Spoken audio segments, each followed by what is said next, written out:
Hi, my name's Paul Grogan, and in this video I'm going to be teaching you how to play Civolution.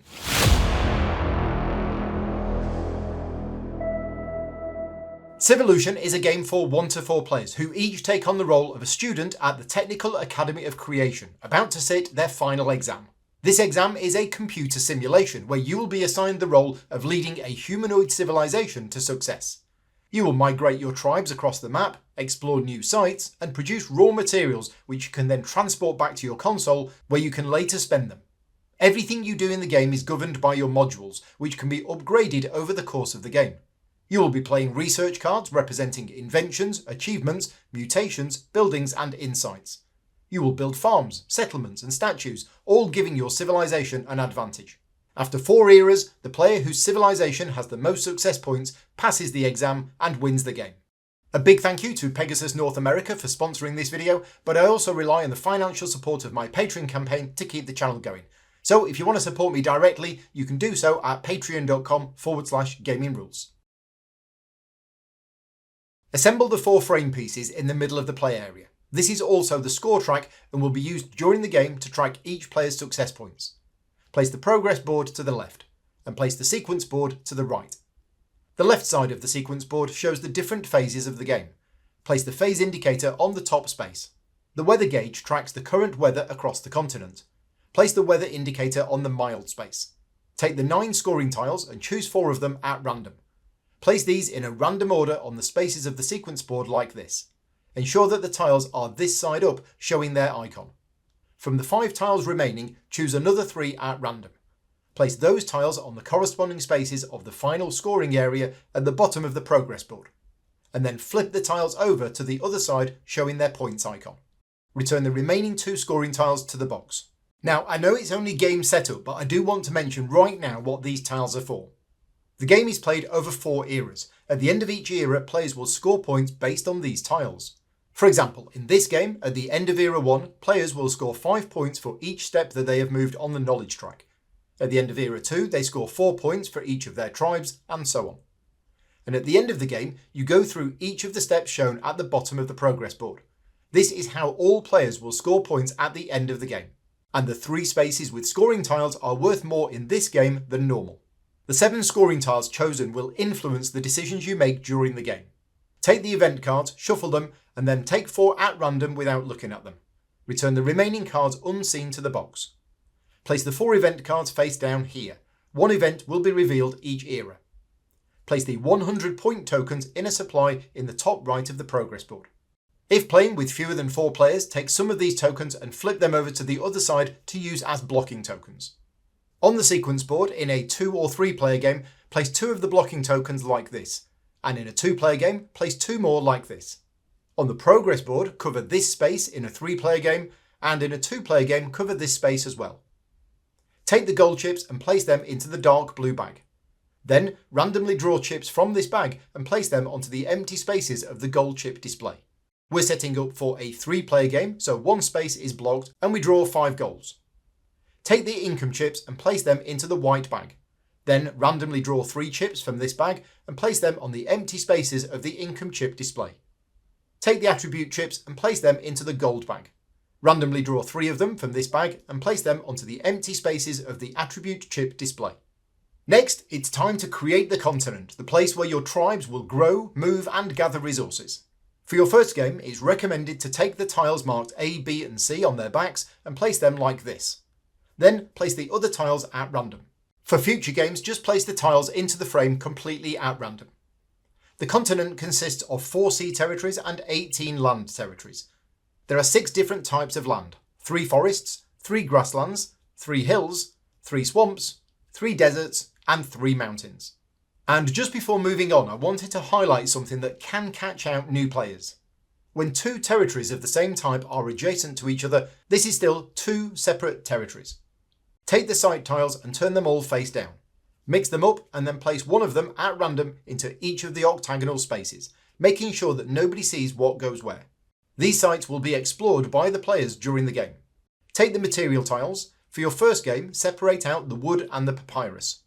Place the wood tile onto the material tile space marked Start in the starting forest, and place the papyrus tile onto the start space in the starting grassland.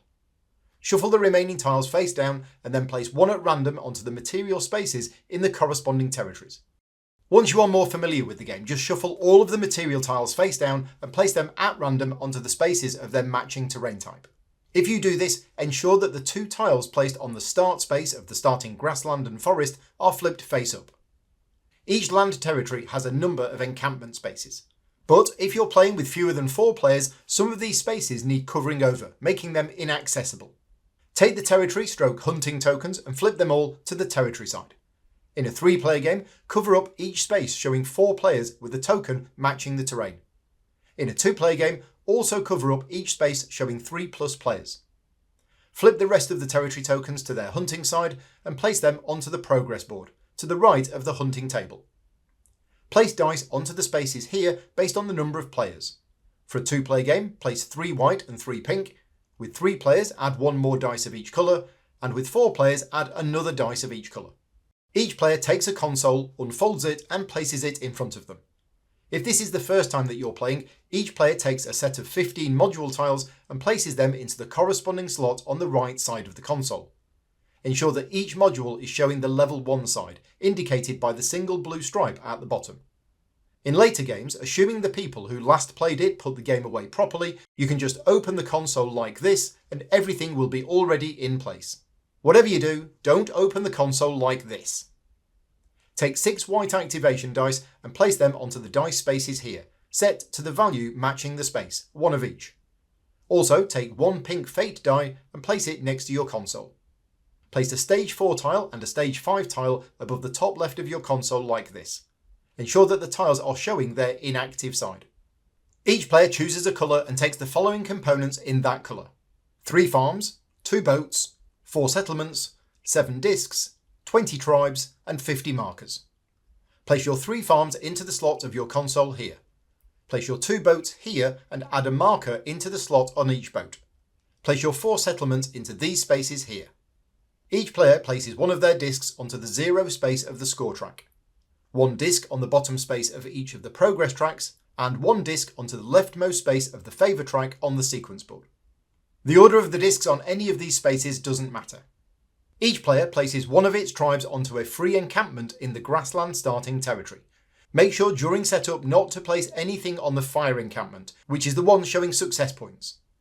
Each player also places one of their markers in this territory, indicating that each player starts the game with 1 raw papyrus if you're playing the default setup, or maybe some other material if using a random setup. Do the same in the starting forest, with each player getting a tribe and a marker. Place a marker at the top of each of your reset columns on your console.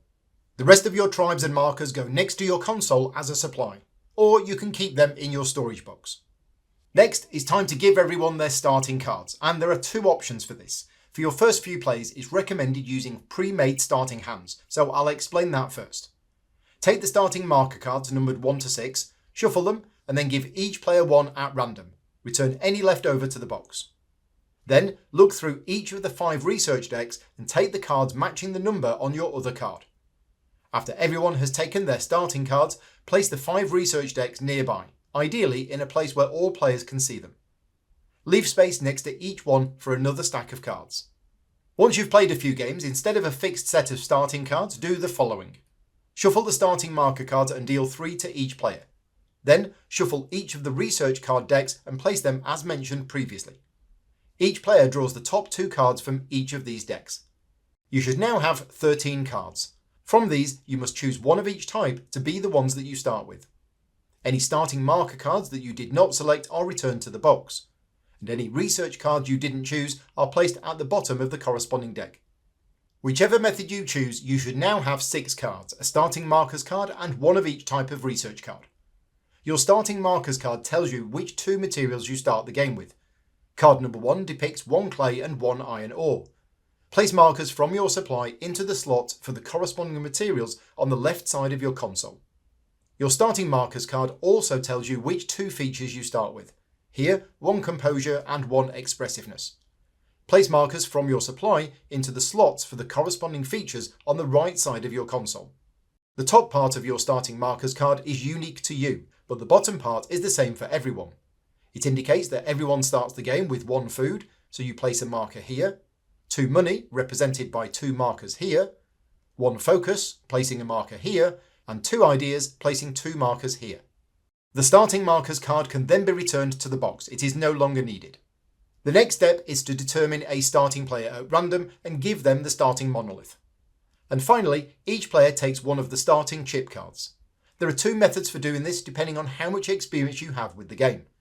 For your first few games, take the one that matches the number on all of the other cards that you took. Draw a random goal tile from the dark blue bag and place it on the card like this.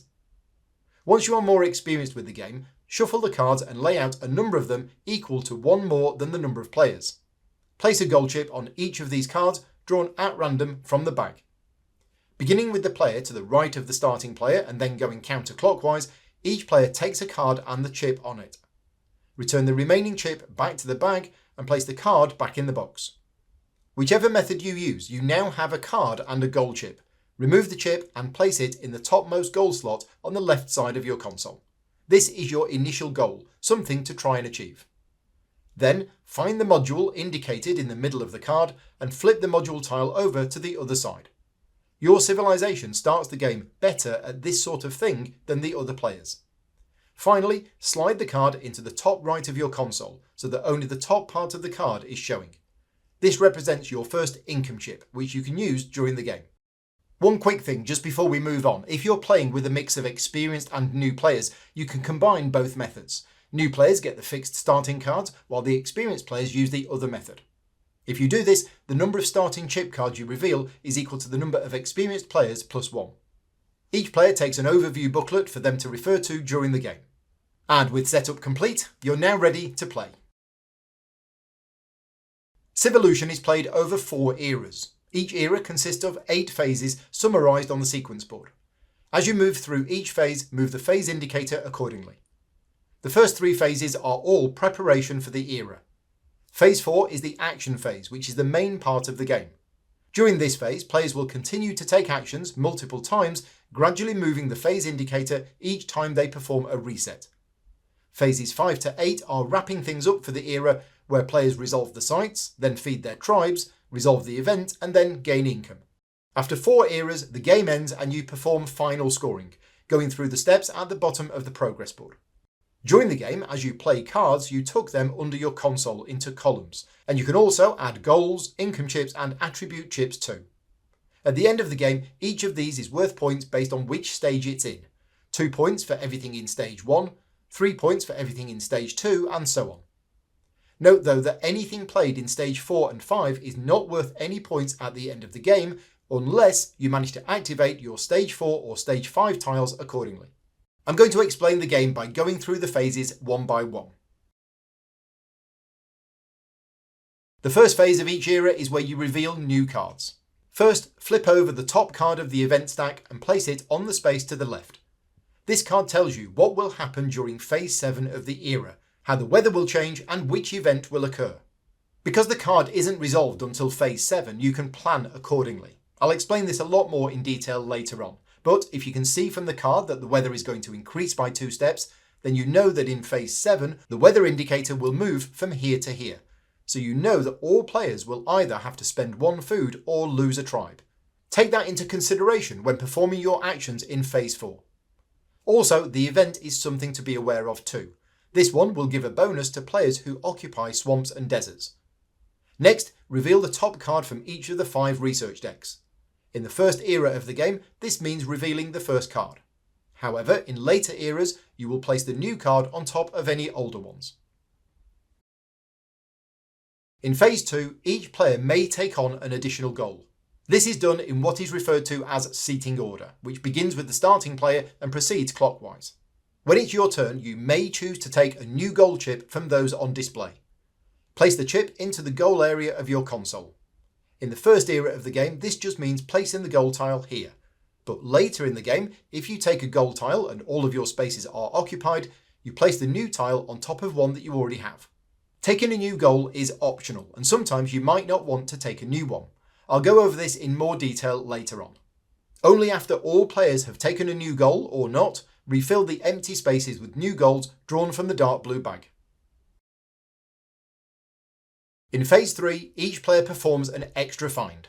This again is done in seating order, and each player gains a material from a territory where they have a tribe.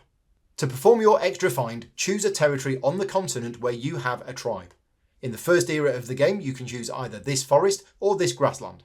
You then gain one material of any type that matches the terrain type chosen. So if you choose grassland, you can either gain 1 papyrus, 1 herbs, or 1 gold. Place one of your markers on the space to represent your new material. It's important to note that the actual material tile from the territory that you chose is not relevant. Here, for example, the material that can be found in this forest is wood, but for the extra find, you can have wood, wax, or oil. Also note that during the game, your tribes can become weak, represented by them being laid down. You can still choose a territory with a weak tribe to make an extra find. Phase 4 is the main part of the game, and it's divided into a series of rounds. In each round, beginning with the starting player, each player takes a turn. On your turn, you have 2 choices. You either activate one of your modules or you do a reset. At the beginning of this phase, the phase indicator starts on this space. Each time a player performs a reset, move the indicator to the next space following the arrows. And as soon as the indicator reaches the red space, the end of the action phase is close. You finish that round and then play one more round, and then the action phase ends. The actual number of rounds in each era depends on how often players reset and how many players there are in the game. With 4 players, the phase indicator moves along this path, and it takes 9 player resets before the end is triggered. With 3 players, it only takes 7 resets, and with 2 players, only 5 resets are needed. The main thing that you'll be doing during the action phase is to activate one of your modules. You have 22 total modules that you can activate, 15 represented by the module tiles in the slots, and there are also 6 feature modules at the bottom of your console. And there is my favourite module, which is to have a little sleep. To activate a module, you must use 2 dice. The exact values of the dice are depicted on the module that you want to activate. For example, to perform the planning action, you need to use a die of value 3 and a die of value 4. Take the dice from your dice spaces and place them onto the module. To activate one of the feature modules, you need to use 2 dice of the same value. And to sleep, you can use 2 dice of any values.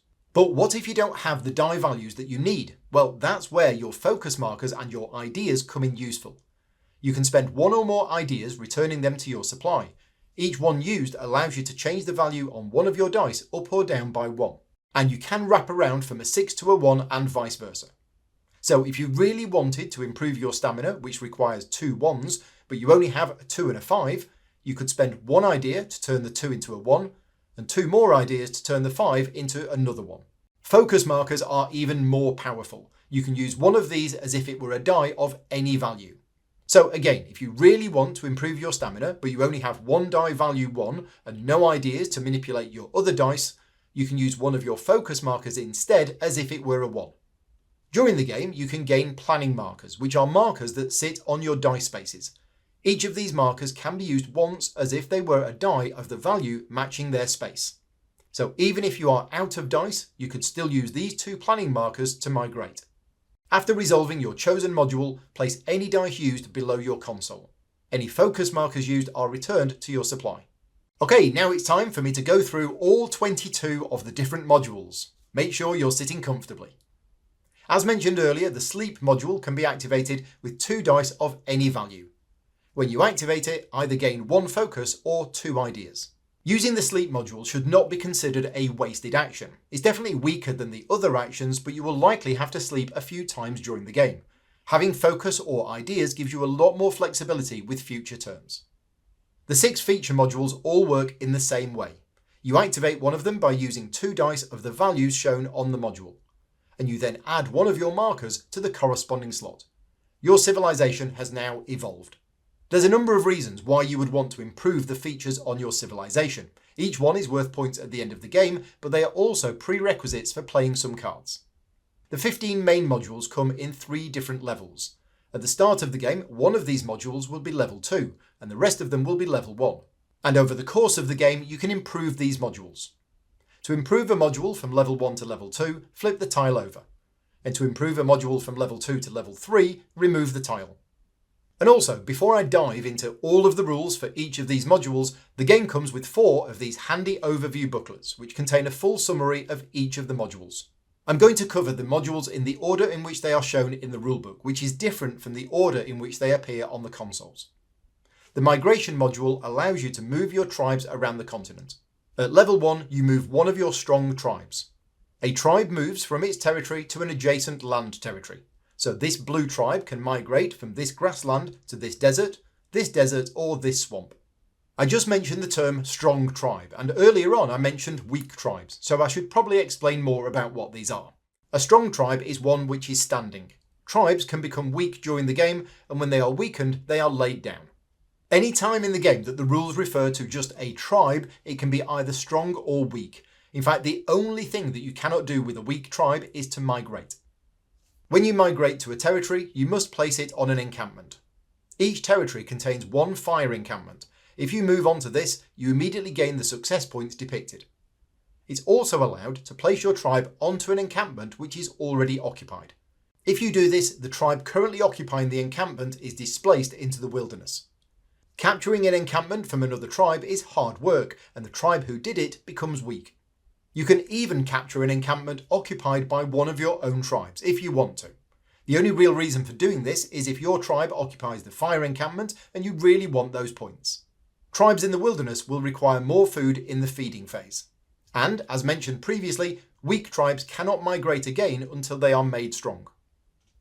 During the game, you will have the opportunity to build a boat.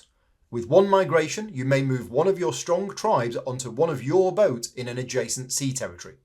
Each boat can hold a maximum of 2 tribes. And, with a future migration, you can move off the boat and into an adjacent land territory. The first time a tribe moves into a territory where the material tile is face down, you flip the tile face up. That territory is now developed. The tile indicates which of the materials can be gathered from that territory. As a bonus for being the player who developed the territory, you place one marker into that territory, representing that you have one raw material in that territory. And just before moving on, I wanted to mention something that is a common mistake when players first play the game. They move into a territory, flip the tile over and say, "Ooh, gold, I will now gain 1 gold." And then they take a marker and place it into their console. This is wrong. The bonus for developing a territory is that you place the marker into the territory itself. It's still gold and it's still yours, but a marker in a territory represents a raw material. You need to transport it back to your console before you can use it. Another common thing that people sometimes forget is that even though the mountain territories are elevated, they count as normal territories and can be moved into as normal. Okay, that's all of the rules explained for the migration module at level 1. If you have upgraded your module to level 2, it's more powerful. This icon here shows that you can make a favour test. I'll explain the rules for favour tests in more detail later in the video, but essentially it's a dice roll that you either pass or fail. If you pass the favour test, you get an extra migration. You can either migrate 2 different tribes or you can migrate the same tribe twice. You should make the favour test before doing your first migration so that you know whether you have 1 or 2 migrations. The reason for doing this is that if you choose to migrate the same tribe twice and you move through one territory and into another, you do not gain any of the bonuses for the territory that you move through. You don't establish an encampment, you don't develop the territory, and so on. That only happens in the territory where you end your movement. You can, however, when moving one tribe twice, move onto one of your boats and then off again, settling the territory where you ended your movement. At migration level 3, you make a favour test. If you pass, you get 3 total migrations. If you fail, you still get 2 migrations. And again, you could move the same tribe 3 times if you wanted to. The same rules apply to moving through territories as I just explained.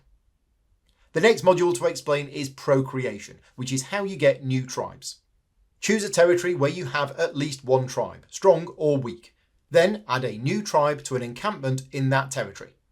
If the encampment was empty, place your new tribe standing up. Or you could choose to displace another tribe. If you do, move that tribe into the wilderness and place your new tribe laying down. You can always choose to displace another tribe if you want to, even if there is a free space. The main reason for doing this is to gain the points for the fire encampment. And remember, you can even displace your own tribes. And in case you were wondering, yes, you can procreate on a boat, as long as there is space. In the rare case that you don't have any tribes left on the continent, you may choose any territory on the map and place a tribe there. And if you choose a territory that hasn't yet been settled, you develop it. Flip the material tile over and gain 1 material in that territory. Also, you are limited to 20 tribes. If you have all of yours on the map, you cannot have any more. When you activate the level 2 procreation module, make a favour test. If you pass, you perform up to 2 procreations. If you fail, you only get 1. And at level 3, you get 2 procreations, but you also make a favour test. If you pass, you may strengthen one of your weak tribes by standing them up again. The production module is instructing your tribes to produce new materials in the territories that you occupy. At level 1, you produce 2 raw materials. Then you make a favour test, and if you pass, you may transport one of your materials from the continent to your console. First, I'll explain how you produce new materials. For each material you are producing, choose a territory where you have at least 1 tribe and simply add a marker from your supply into that territory. And as mentioned earlier, markers in territories represent raw materials and cannot be used until they have been transported back to your console. For example, at level 1, you get to produce twice. If you choose this action as your first action in the game, you could produce 2 wood here, or 2 papyrus here, or 1 of each. It is also possible to produce on a boat. If you have at least 1 tribe on the boat and the central notch is empty, place a marker into the notch. Each boat can only hold 1 marker, and I'll explain in a moment what that marker represents. The second part of the action is to transport 1 raw material to your console. This can either be one of the materials that you have just produced or another one that you already had on the map. Simply take the marker, noting the type of material in that territory, and place it into the corresponding slot on your console. It is now yours and you can spend it later in the game. Unlike production, however, you do not need to have a tribe present in the territory where you are transporting the marker from. Markers on boats are special. Whenever you transport a raw material from a boat, you can choose what material that is from the developed adjacent land territories. For example, here, if you transport this marker, it could be sand, papyrus, stone, or wood. It cannot be whatever this tile is or whatever this is, because those tiles are still face down. At level 2, the production module allows you to produce 3 raw materials and transport 1 material to your console. And at level 3, you produce 4 raw materials and transport 2 materials. And now that we've explained transporting materials, this next module is going to be easy to explain. The transport module, you guessed it, allows you to transport 3 materials to your console. Remember that you do not need to have a tribe in a territory to transport that material. At level 2, you can transport up to 6 materials, and at level 3, you can transport all of your materials from the map to your console. In addition, when activating this module, any material that you transport back from a boat can be anything. Yes, literally any of the 18 materials. I briefly mentioned that later in the era you will need to feed your tribes. To do that, you will need food, and one way to get food is with the sustenance module. At level 1, you have 2 options, either go hunting or stand up one of your weak tribes. The second of these options is easy and doesn't need much more explanation. You just choose one of your weak tribes and stand them up. They are now strong again. Or, to go hunting, choose a territory on the board where you have at least 1 tribe. You then roll all of your fate dice, choose one of them, and then cross-reference that number with the type of terrain to see how much food you gain. I'll mention later how you can get more fate dice, as you only start the game with 1 of them. And also, you can use your ideas to add or subtract from the value of a fate die, and you can wrap around from a 6 to a 1 and vice versa. To gain food, add markers from your supply into your food slot on your console. Keep the markers in columns. Finally, place a hunting token into the territory. No more hunting can be done in that territory for the rest of this era. As you can see, the best place to hunt is in water for tasty fishes. To do that, you will need a tribe on a boat. At level 2, the hunting action is the same, but if you choose to strengthen your tribes instead, you can strengthen up to 3 of them. At level 3, you get to perform 2 hunting actions in different territories, or you can strengthen up to 4 of your tribes. The next module to talk about is exploration. When you activate this module, you have 2 options. Either perform an exploration or make a lucky find. The octagonal tiles around the outside of the map and between the territories are sites. They all start the game face down and you can flip them over with the exploration action. To explore, choose a territory where you have at least 1 tribe. You then explore all of the sites adjacent to this territory, flipping them over. Each site depicts a number of success points. Score those points now. The sites stay face up for the rest of the game. Some of them are good, some not so good. I'll explain them in more detail later in the video. Alternatively, instead of exploring, you can make a lucky find. And note that this lucky find is similar but different from the extra find that you get for free at the start of the round. Make sure not to confuse these two things. To make a lucky find, choose a land territory where you have a tribe and announce it. Here you choose Swamp. Then roll all of your fate dice and choose one of them. Cross-reference the type of territory on your console and the value of the die that you chose. Then place a marker there. And as usual, you are allowed to change the value of your chosen die by using ideas. For example, you really need some jade to complete this goal. You have a tribe in the mountains, and even though they are weak, you can still use them to make a lucky find. You roll your fate dice and get a 3 and a 4. You then spend one idea to change the 4 into a 5, and then you use that 5 to gain 1 jade. At level 2, you can either make a lucky find, just as explained, or you can perform an upgraded explore.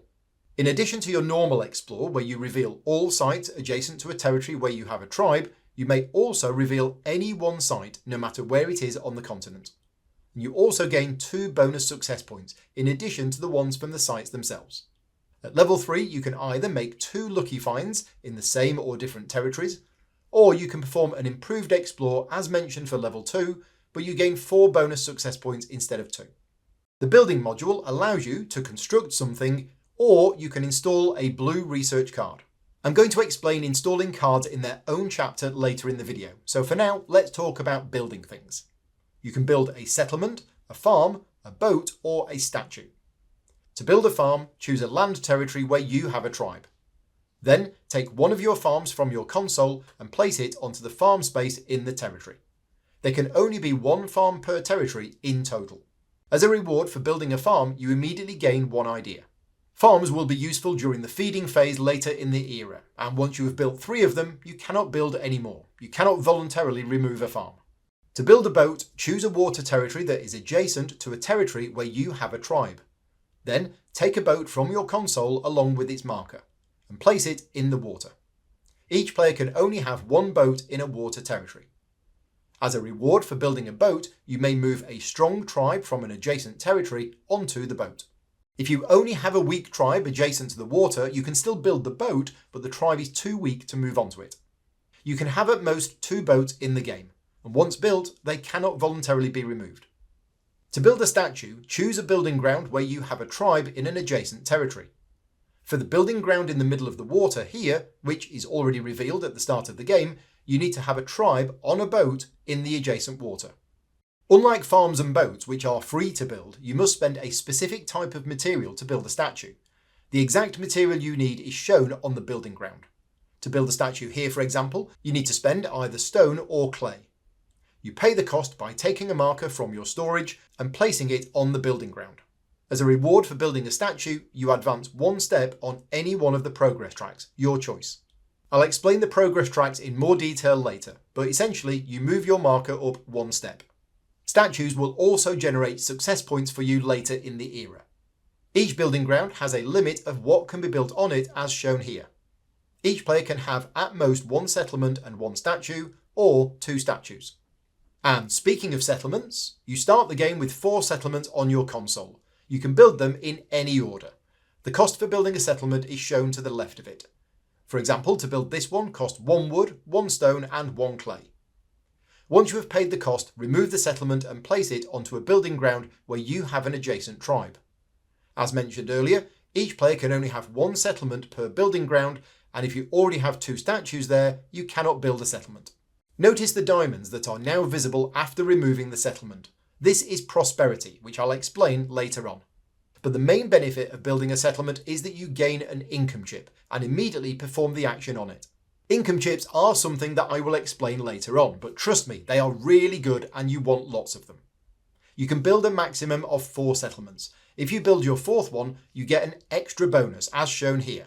You get to flip either your stage 4 or stage 5 scoring tile. These 2 tiles were placed inactive side up at the start of the game, and various things will happen during the game that will allow you to flip one of these tiles over. The first time you get to do this, flip over your stage 4 tile. The second time you do it, flip over your stage 5 tile. Flipping over these tiles will allow you to score more points at the end of the game based on the cards that you have played. Don't worry, I'll cover this in more detail later. At level 2, you again can install one blue research card, or you can build 2 buildings of the same type, following the normal rules for each. At level 3, the rules for installing research cards are more powerful, or you can build any 2 buildings, either the same type or different. The planning module allows you to complete one of your goals or to take 2 planning markers. If you choose to take 2 planning markers, simply place 2 of your markers from your supply onto one of your die spaces. A planning marker may be used on a future turn as if it were a die of the corresponding value. For example, you could use a die of value 5 and one of these planning markers to activate the procreation module. The other option of the planning module is to complete one of your goals. In the first era of the game, you will have 2 goals, one from setup and one that you took during phase 2. To complete a goal using the planning module, you must meet the requirements depicted on it. Each goal is explained individually in the glossary booklet that comes with the game, but to be honest, once you understand the iconography, you won't need to look them up. This one, for example, is simply to have built 2 statues, and this one is to spend 1 jade. Once completed, remove a goal and flip it over. Then move it into a column of your console. And again, I'll come back to this part later in much more detail. The other benefit of completing a goal is that if you remove the last goal tile from a stack, you gain the benefit shown here, which is to upgrade one of your modules. To do this, choose any level 1 module in your console and flip it over to the level 2 side. Or instead, you can choose a level 2 module and remove it, thus revealing the level 3 module. Remember earlier on when I said that you may not want to take a new goal tile at the start of the era? Well, this is because there is a bonus for emptying a stack. For example, it's the start of era 3 and you already have 3 goal tiles. If you choose to take a new one, it must go on top of an existing tile. And if you then complete that goal, you will not get the upgrade bonus because the stack isn't empty. Ideally, you want to take a goal tile which you are able to achieve at some point.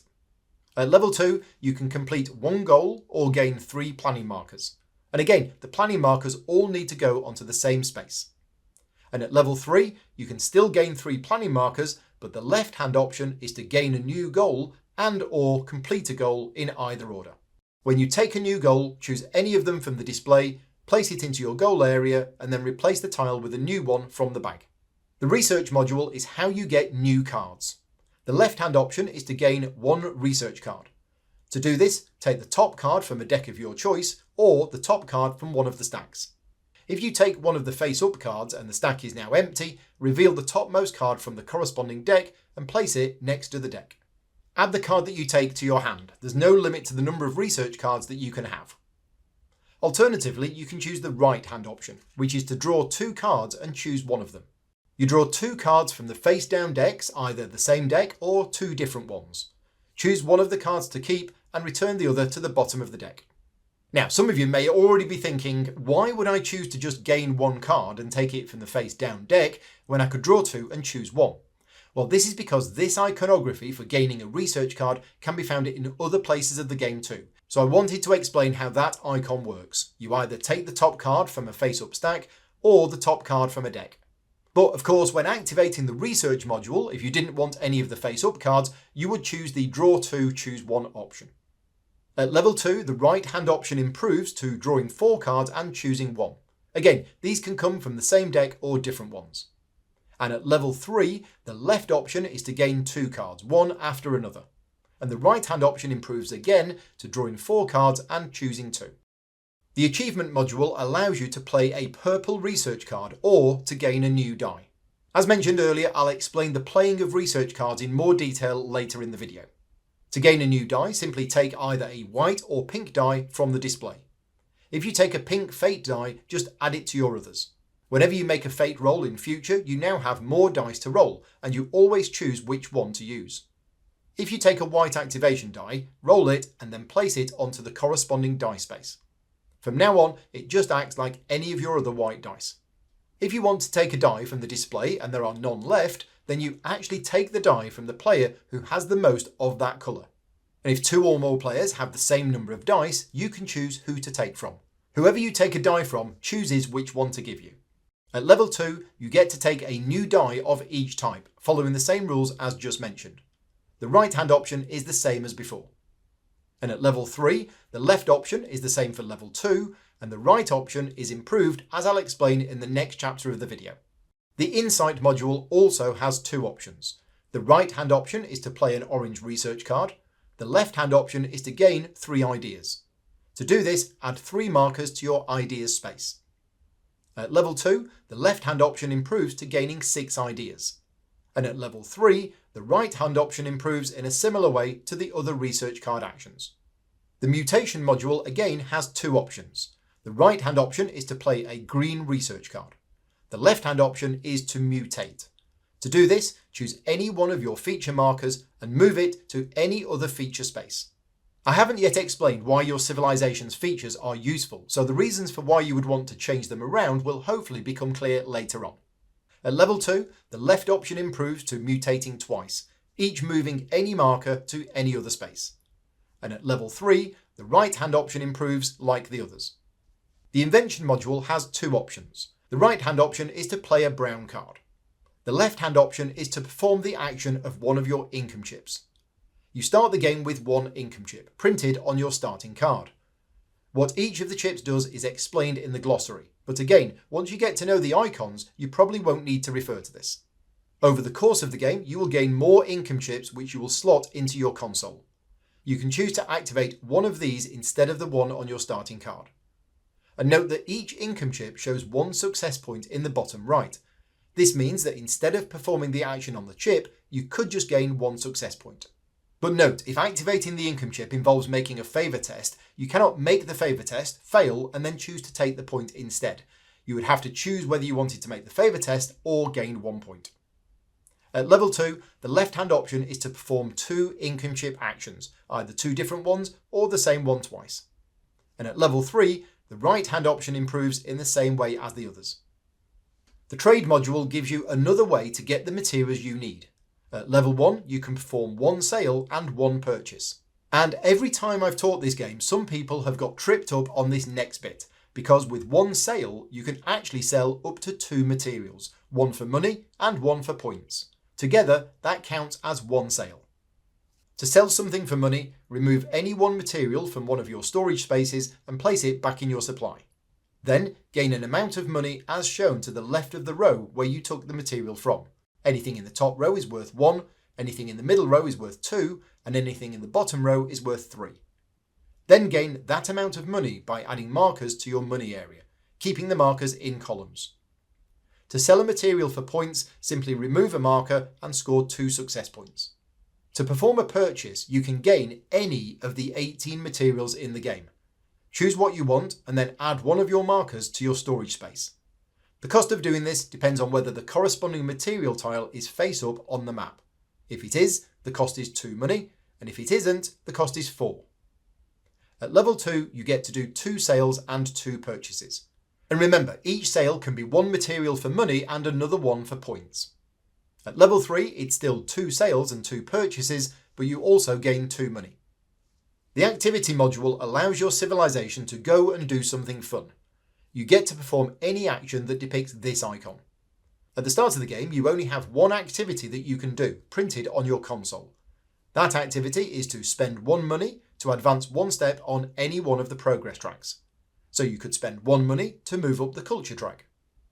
During the game though, you may gain access to other activities, such as this stable card, which allows you to gain 1 food and 1 point for each of your farms. At level 2, you get to perform 2 different activities. And at level 3, you get to perform any 2 activities, either the same or different. When I was explaining the modules, I kept saying that I was going to tell you how to play research cards. Well, that time has come. The rightmost modules on your console all give you the option to play a research card of a particular colour. Brown cards are inventions, green cards are mutations, orange cards are insights, blue cards are buildings, and purple cards are achievements. When you play a card, you first choose a column of your console where you will play it. You have 9 possible columns in your console to which cards can be played. However, once you have played a card into a column, that locks that column to that colour of card. You cannot have a different colour of card in that column, nor can you start another column with that colour of card. For example, it's early in the game and you are playing your first card, the drawing compass. You can place it in any of these positions, all of which are stage 1. Or you could place it in either of these two, which are stage 2. Or you could place it in either of these two, which are stage 3. You can even place it here, which is stage 5. Placing a card in a higher stage will mean it's worth more points at the end of the game, but it may cost more. Plus, there is a benefit to completing a stage, so most people try to complete stage 1 first. Once you have determined which column to place it in, you must pay the cost as shown by the 5 vertical bars. If you play the card into a stage 1 slot, you only need to pay the cost shown in the leftmost bar, in this case 1 iron. If you play the card into a stage 2 slot, you need to pay the cost shown in the leftmost 2 bars, in this case 1 iron and 1 papyrus. But if you do, you gain 1 success point for paying the papyrus. If you play the card into a stage 3 slot, you need to pay the iron and the papyrus, but you also need to have at least 1 dexterity. Note the number 1 is in white. That means you just need to have the dexterity, you don't need to spend it. And you also gain 1 point for the papyrus and 1 point for the dexterity. And if you play the card into stage 4, you need to pay 1 iron, 1 papyrus, have 1 dexterity and 1 intellect, and you gain a total of 4 points. So let's say that you pay the 1 iron and play the card into stage 1. That locks that column to brown invention cards. The next card played into the same column will be stage 2, the next one stage 3, and so on. If you were to play the drawing compass into stage 5 or higher, you must pay the cost shown in all 5 bars, which for the drawing compass is no different than the cost for stage 4. If there are multiple cost bars showing the same feature, they are cumulative. To install the biosonar into stage 1, you must have at least 1 vision. To install it into stage 2 or higher, you need at least 2 vision. Some cards have gaps in the cost bars, such as this one. To install this card into stage 1 or stage 2, you need to have 2 intellect. But if you want to install it into stage 3 or higher, you also need 1 composure. Many buildings have an alternative way to pay their cost. If you want to install the inn at stage 1, for example, you must pay 1 clay. However, if you have 3 settlements on the board, you do not need to pay the clay. If you wanted to install the inn at stage 2, you must pay another clay. Or if you have 2 settlements, you can skip that payment. So if you are installing the inn at stage 3, but you only have 2 settlements, you must pay this clay and this wood. And this icon here means that the same settlements can be used to meet both of these requirements. The last thing to note about paying costs is a little bit of an odd one, so bear with me. When you are installing a card, you are always allowed to pay the cost of a higher stage than you are installing it in. For example, let's go back to the drawing compass. If you choose to install this at stage 1, the only cost you must pay is the 1 iron. However, you may choose to pay the costs of the higher stages in order to gain the points. But if you do, you must do them in order from left to right. In other words, when installing this card into stage 1, you could choose to pay 1 papyrus to gain 1 point. And then if you do, check your dexterity. If you have 1 dexterity, gain another point. And then if you do, check your intellect. If you have at least 1 intellect, gain another 2 points. All of this is possible even though you are only installing the card into stage 1. Once all of the costs are paid, you gain any instant bonus shown at the bottom of the card. A lot of these effects are things that we've seen before. The drawing compass allows you to upgrade your planning module twice, effectively removing the level 1 tile and going straight to level 3. The Hydraulics Insight card moves you up 1 step on the knowledge, technology and construction tracks. This icon is new though. It allows you to gain 1 favour with the AI computer program running the simulation, known as Agera. To do this, move your disc 1 space to the right on the favour track. I'll explain this more later on. And finally, you get to tuck the card into your console so that only the top part is showing. Some cards have no further effect after you have installed them. Some of them show an activity, and some of them give you a special ability for the rest of the game. Any card with a yellow box here gives you an additional end of game scoring opportunity. And if a card has a red box here, it means that the card has a negative effect on other civilizations. And I just want to go back now to the modules on the right side of your console. If you activate a level 3 module and choose the right hand option, you install a card following the rules that I've just described. But you can either ignore one of the cost bars on the card, or instead you can install another card of the same type, paying the cost as normal. Note, however, that you cannot ignore a cost bar if it was the only one that you would have to pay for. For example, you cannot install the latrine, skipping this cost bar, as it's the only one that you would have to pay for, no matter which stage you installed the card. In addition to installing cards into the columns of your console, there are other things that you can install too. Earlier on, I talked about completing goals, which you can do with the planning module. When you complete a goal, you install the flipped tile into one of your columns. It cannot be installed into a column where you have already installed any research cards, and once you install a goal chip into a column, that column becomes locked to goals. Also, just like research cards, you cannot install goal tiles in more than one column. Each stage of a column can have 2 goal chips in it, and in fact, if you want to complete a stage, you need to completely fill the stage, which means if one of your columns has goal chips, you need to fill both spaces. But you don't need to complete a row before going higher. For example, if you place your first completed goal here, you are allowed to place your second one here and your third one here. Those chips are worth more points at the end of the game, but it isn't helping you complete a stage. There's another type of chip that you can install into your console too, income chips, which I've mentioned before. You gain an income chip whenever you build a settlement, and you also gain an income chip when you complete stage 1. Whenever you gain an income chip, choose one from the display and then replace it with a new one drawn from the white bag. Unlike the cards and gold chips, however, an income chip can be installed into any column. Notice the coloured bars at the bottom of the tile. This means an income chip is effectively wild, so you can put it here, even though there is already a brown card in this column. Or you could put it into an empty column, and if you do, that column is still available for another type of card to be placed there later, which then locks that column to that type of card or more income chips. You can also place it into a column that has gold chips, although it must be placed over 2 goals. You are not allowed to have it overhanging like this. Whenever you gain an income chip, you also get to perform the action on it immediately, or gain 1 point instead. Finally, there is one other type of chip which you can install, the attribute chips. At the start of the game, 3 attribute chips are placed at random into the display. One thing that makes these chips special is that unlike everything else in the game, it is not an action to take one of them. As long as you meet the requirements shown on the chip, which is always either 3 or 4 of a particular feature, you can just take one on your turn in addition to anything else you are doing. To take this chip, for example, you need to have at least 4 expressiveness. As well as meeting the requirements, you must also spend 1 of the matching attribute, removing a marker from your console. After taking a chip, replace it with a new one from the yellow bag. An attribute chip is installed into one of your columns following the normal rules. It is its own type, so it cannot be added to a column that contains cards or gold chips. It can, however, be added to a column that only contains income chips, as income chips are wild. Each attribute chip gives you a unique special ability. They are self-explanatory, but if you need additional clarification, they are fully explained in the glossary.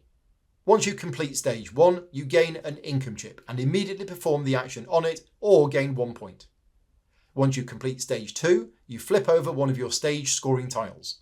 First, you flip over your stage 4 tile, or if that was already flipped, you flip over your stage 5 tile instead.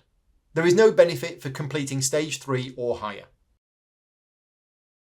The other option you have on your turn instead of activating a module is to perform a reset. You can only do this if you have 3 or fewer activation dice on your dice spaces. If you have 4 or more, you cannot reset. To perform a reset, move your leftmost reset marker down 1 step at a time, and each time you move it, resolve the effect shown to the left. On the first step, you move the phase indicator to the next space, following the arrows. Remember, this is the timer for the action phase.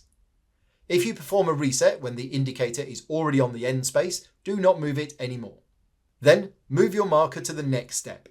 This icon here means that you re-roll your dice. Before doing this though, you may choose to remove any dice that you still have on dice spaces and place them below your console. Then, take all of your dice from below your console and roll them.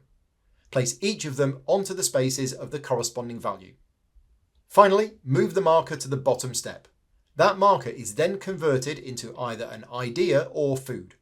Pick up the marker and place it either here as an idea or here as food. In the rare situation that you perform a reset but have no reset markers remaining, you can still reset, but for the third step, take a marker from your supply to use as a food or an idea. As mentioned earlier, once the phase indicator reaches the end space, you finish the current round of play and then everyone gets one more turn. After that, the action phase ends and you proceed to the site phase. In this phase, you move the phase indicator to each of the spaces and resolve those 3 sites in order. First, the Gorge of the Grimwolves. Among the various sites that you can find in the game, there are 2 gorges containing Grimwolves who steal your food. For each revealed gorge, each civilization checks to see if it has a tribe in any of the adjacent territories. If it does, that civilization loses 1 food if able.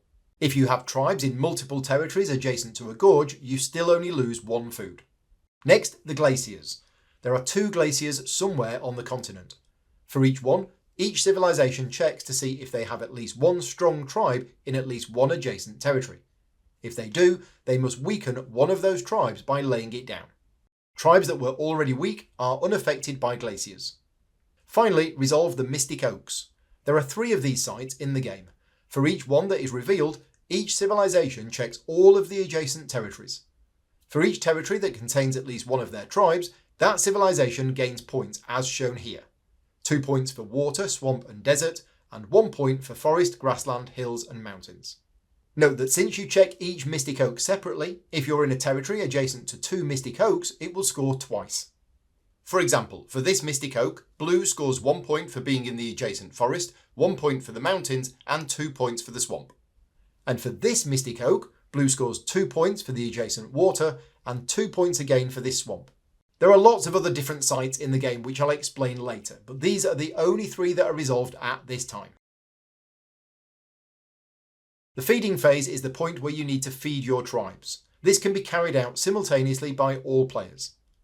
Each tribe on an encampment or a boat requires 1 food, and each tribe in the wilderness requires 2 food. However, if you have a farm in a territory, all of your tribes in that territory require 1 fewer food. So a tribe in an encampment requires no food, and a tribe in the wilderness requires 1 food. It is not required to feed all of your tribes, and there are some times where you may not want to feed all of them, especially if you need the food for something else. You can choose which ones to feed and which ones not to feed. Any tribes that you do not feed become weakened and are laid down. If you do not feed a weak tribe, they die. Remove them from the map and place them back in your supply. Next, move the indicator to step B. All players score 1 point for each of their strong tribes. The event phase consists of 4 steps. First, you resolve the weather. Look at the event card to see how the weather changes for this era. It will either get warmer by 1 or 2 steps, or get colder by 1 or 2 steps. Just like the weather in England, it never stays the same. Move the weather indicator accordingly, and then each player in seating order resolves the effect where the indicator ends. Here, for example, each civilization either spends 1 food or 1 of their tribes dies. And this is why earlier I said that you may not want to feed all of your tribes, even if you can. If the weather is going to get hot and you have no food, then 1 of your tribes is going to die. So it's probably better not to feed 1 of them, they become weak, then you use the food that you saved in the weather phase instead of someone dying. But it's up to you. If the weather ends up warm, each player can resolve the effects of 1 of their income chips. Again, either performing the action or simply gaining 1 point. If the weather is mild, each player may either resolve an income chip or an activity. If it's rainy, each player performs 1 activity. And if it's cold, each player must spend 1 food or someone dies. If the indicator crosses one of the white lines, trigger the effect shown on the space beyond the line, which is that a tribe dies, but then move the indicator back to the space before the line. Next, you resolve the event itself as shown on the event card. Events always grant a bonus to 1 or more players if they meet the requirements. Some events only give a bonus to a player if they have exclusivity in the thing shown on the card. In other words, you need to have more of something than every other player individually. Step C is to score the category for the current era. Remember back to setup when we placed 4 scoring tiles on these spaces? Well, this is the time that the next one gets resolved. In Era 1, each player scores 5 points for each unit that it has in the category shown. For example, in our game, the scoring tile for Era 1 indicates knowledge, so each player scores 5 points for each step they have advanced on the knowledge track. Here, blue scores 15 and red scores 5. After everyone has scored their points, remove the scoring tile and place it back in the box. And I just want to take a moment to cover the different scoring tiles now. 5 of them are easy. They just score points based on how far you have advanced up the corresponding progress track. This one is population. You score for each of your tribes, no matter whether they are strong or weak. This one is for territories. You count the number of territories where you have at least one tribe. This one is evolution. You score for each of your feature markers, which are the markers in the feature slots at the bottom right of your console. The diamond represents prosperity. This one needs a bit more explanation. Your civilization's prosperity comes from 4 different sources: food, money, settlements, and storage. For food, you have 1 prosperity for each complete column. That is 1 diamond for every 3 food. For money, it's also 1 prosperity for each complete column. That is 1 diamond for every 2 money. Note that it is allowed to have more food and money than can fit in the space. If that happens, just place the markers next to the others. But the most prosperity you can gain from food is 5, and the most prosperity from money is 8. For settlements, you add up the diamonds showing. The more expensive a settlement, the more prosperity it gives. For your storage, you gain the prosperity shown in the gaps between the storage spaces if there is at least 1 marker in that space.